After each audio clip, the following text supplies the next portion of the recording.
এক ছেলে গাছ থেকে আম চুরি করে খাইছে। তখন সেই ছেলেকে এলাকার লোকজনেরা হুজুরের কাছে ধরে নিয়ে এসে বলছে, হুজুর এই আম চোরের বিচার করে দেন।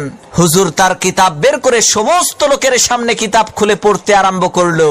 যে চুরি করে খাইছে আম, তাকে দিতে হবে তার দাম, দাম না দিলে তার পিঠের উপরে কিল পড়বে ধাম ধাম।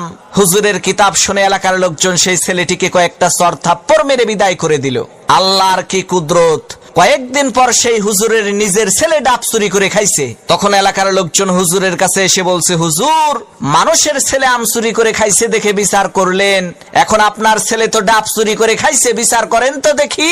লোকদের কথা শুনে হুজুর তার কিতাব বের করে বলল, ভাইরা আমার, কিতাবে লেখা আছে যে চুরি করে খাইছে ডাব তার হয় নাই কোনো পাপ।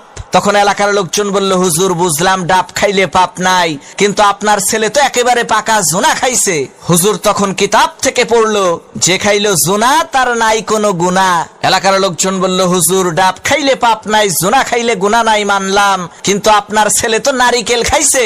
তখন হুজুর তার কিতাব থেকে পড়লো, যে নারিকেল খাইছে চুরি কইরা, তোমরা সবাই মুড়ি দাও তার হাত ধইরা, কারণ সে চুরি করে খাইছে নারিকেল, এর মানে একেবারে পরিষ্কার তার দেল।